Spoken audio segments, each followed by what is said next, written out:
go long, Cravante, because we're throwing it deep, more draft profiles, and we're talking about the quarterback class of 2025, maybe the most scrutinized class of this draft, Cravante. We know there are a lot of bright spots we talked about previously in other profiles, but the quarterback class of 2025 is intriguing.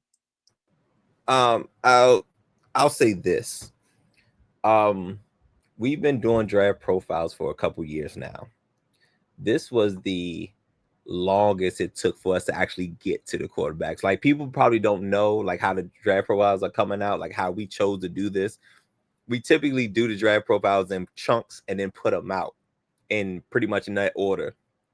If y'all have noticed, we got over 20 profiles out and haven't done a quarterback yet, just because this draft class, at least as far as quarterbacks, is pretty underwhelming, especially compared to last year. Because I don't think any of the quarterbacks that's in this draft would have even been in the rankings with last year's class. They probably would have all been behind Bo Nix, if I'm being honest. Let's get to Cam Ward out of Miami, Cravante. You think of the names Jim Kelly, Bernie Kosar, Vinny Testaverde, and even Ken Dorsey. We got the next University of Miami, the U.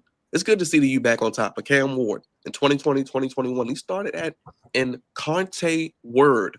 That is a school in San Antonio, an FCS school, won the Jerry Rice Award, top freshman, FCS with 24 touchdowns, 4 interceptions, with 2,260 passing yards, a 60% completion percentage as well. That was a COVID shortened season. So that lets you know how long ago he has been in school. 2021, he did it again. Southland Conference Player of the Year, 47 passing touchdowns with 10 interceptions, led the FCS with a 65% completion percentage, 4,648 passing yards, started 13 games. Then he goes to Washington State, all honorable mention, Pac 12, ninth in FBS with 320 completions, with 23 touchdowns, 9 interceptions, 5 rushing touchdowns, 3,231 yards. Then again in Washington State in 2023, honorable mention, all Pac 12, eighth in the FBS with 3,732 passing yards. And he had 8 rushing touchdowns, which led the team as well. And this past year at Miami, ACC Player of the Year, ACC Offensive Player of the Year, first team All ACC, Davey O'Brien Award, nation's top quarterback, finalist for the Heisman, finished fourth in voting, 39 passing touchdowns, which was a school record, and ranked second with 4,313 yards and started all 13 games, as well as set the NCAA record with the 158 touchdowns in his career, Cravante. He is Cam Ward. Wow, wow. Cam Ward, I guess you could say, he got out the dirt. Looked like he had a similar path to another Cam we know pretty well. Hold up, let me get back. Um, but yes, so Cam Ward is a interest. Hold on, something happened to my what happened to my It's great watching him move around, Cravante, while you find your notes. Yeah, improvise and adapt. always. But can you still see me? Yeah, Okay, we cool. good. All right. Yes, sir. Something happened with my desktop, so it's all over the place right now. But anyway, great pocket mobility. I like this. We start with the strengths, but great pocket mobility. Ward does a good job of keeping his eyes down the field despite being pressured. And he's willing to take hits with the hopes of making a dynamic play. So that could be a good or bad thing. We'll get into the weaknesses and the concerns later. It's pretty good ball placement. Probably not as good as Shedeur Sanders, but pretty good ball placement and anticipation. Ward has improved his ball placement and throwing with anticipation this particular past year. And he's a natural playmaker. Um, he's gonna he's gonna shimmy, he's gonna try to break tackles, he's gonna extend plays with the hopes of trying to make the best play available.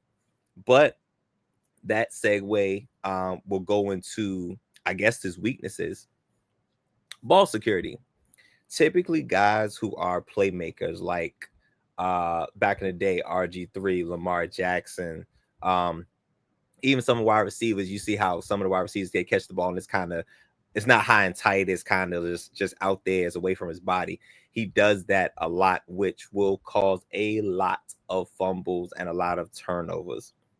He can be very volatile at times. He has struggled with decision making throughout his career, but specifically, and this is what I was going to before, hold on to the ball too long. Sometimes when you're trying to make a play, you're trying to extend your out, sometimes bad things can happen, especially for young quarterbacks that feel like they can make those plays without understanding the speed of the professional ranks. It's a different speed. You don't have that much time to make a play. Now, over the course of the year, he improved a little bit, but it's still very much a concern. And sometimes he can stick on reads a little too long. Now, obviously, smart cornerbacks, smart linebackers, defensive coordinators are going to pick up on that he can sometimes stick on one read a little too long, which is also going to turn into turnovers, which we all hate. And it's something that young quarterbacks just kind of just fall into. The big time arm, Cravante, because we all were enamored with the pro day throw. We've seen the big time throws in college football. He led the NCAA in touchdown passes most in a career. How do you feel about that translating to the NFL, Cravante? Because we know he's going to Tennessee. It's all but confirmed. How do you Right. see that translating? Because we talk about Bo Nix maybe as a comparable. You know, he went to a Sean Payton-led offense, a Sean Payton-led team. He's going to Tennessee. Don't really have much confidence in what they're doing down there. But they're going to a winnable division where they can compete. And I guess that's the positive that you're going to harp on to, because they, if I'm not mistaken, they just got rid of their GM, head coach. So everything is new, which could be, this could be a good or bad thing. And it's probably going to be a mixture of both. Everybody's new pretty much, and pretty much started from the ground up, because Tennessee, it ain't too much going on, especially offensively. They just overpaid. Well, yet to be determined. They overpaid for offensive tackle, but I feel like he got a little overpaid. But one thing we always say, you ain't got a quarterback, you ain't got nothing. So hopefully he's going to be able to grow with this current organization as it's constructed, but at least they can grow together. That's probably the best bet. But Tennessee has to hit on their draft picks. Absolutely has to hit on their draft picks. He needs weapons, he needs protection, and you're not going to get it all in this. You're not going to get it all in this one draft. So it's going to take some time, and you got to be patient. Ownership, listen, you guys to be patient. There's no Caleb Williams or Jaden Daniels or Drake Mays. So if you're going to take this guy, you need to take it with the sense of, all right, we're in this for the long haul. Let's make this work.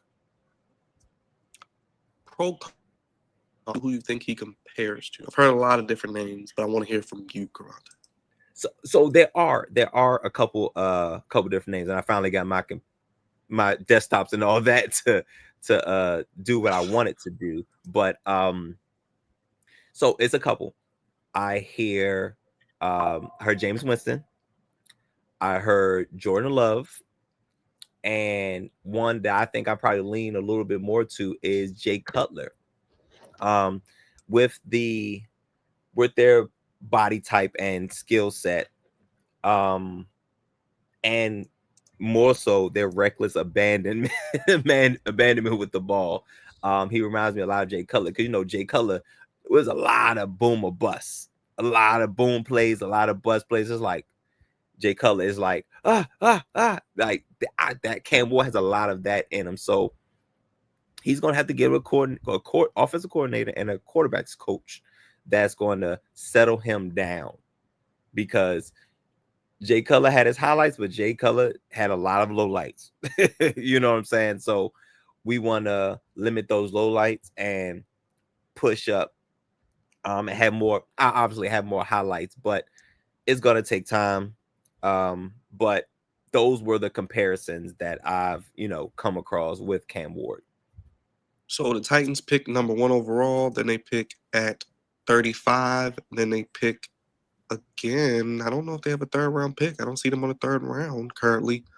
I'll Yikes. Google their draft picks, but they got to hit on those first 2, Cravante. They got to hit on Cam Ward, and I guess I'm probably getting him a Luther Burden or a Mecca Egbuka or one of those guys maybe, or Isaiah Golden. I may be going to get him a weapon too. Absolutely. With them picking high in the 1st and the 2nd round, Cam Ward is the obvious pick. I think we can all move on from that.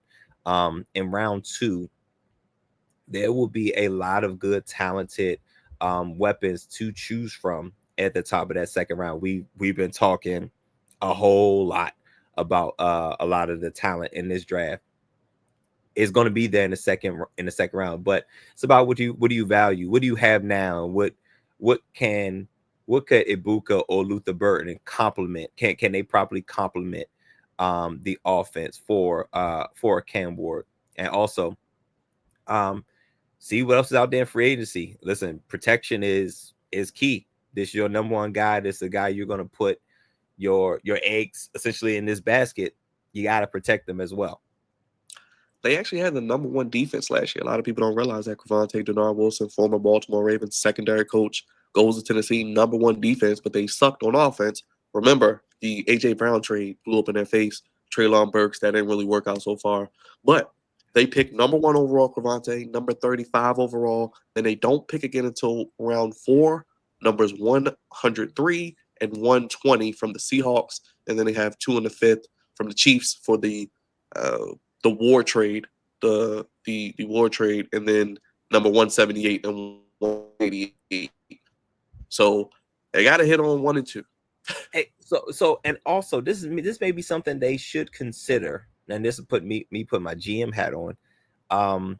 You might want to consider trading that 2nd pick and possibly trade because there's going to be a lot of guys that people had their eyes on and it's like, we're not going to take them in the 1st round, but at the top of the 2nd round we will.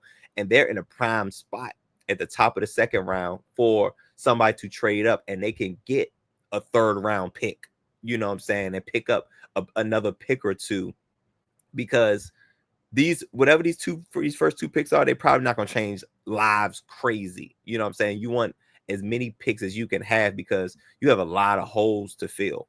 You know what I'm saying? So, and at 35, look for that to be a traded pick, just so they could get more picks. We shall see. The Titans have had a few years of down, but they've had some good years. Remember the Derrick Henry, Ryan Tannehill led years. They beat the Baltimore Ravens here in Baltimore. They made an AFC Championship game. Remember they played the Chiefs, so they have had some success in recent. They've been a number 1 seed in the past, so we're hoping that Cam Ward can be that brother that can help get them over the hump. And how about that? Potentially 3 out of the 4 quarterbacks in the AFC South, all black. By the way, Cravante. Look at man. Hey man, we on our. Or should I say African American? Or which one?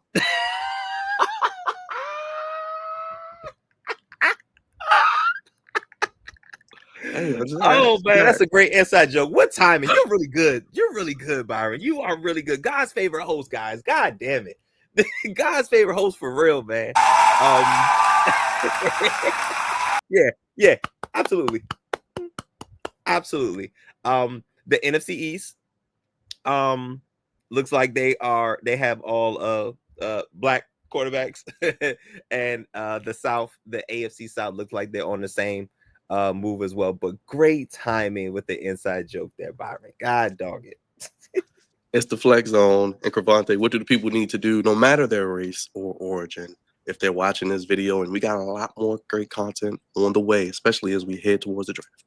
Absolutely. So we have a lot of draft profiles, a whole lot of them. We are churning them out. The draft is less than 2 weeks away. You're going to find a profile you like. I encourage you guys to engage with us.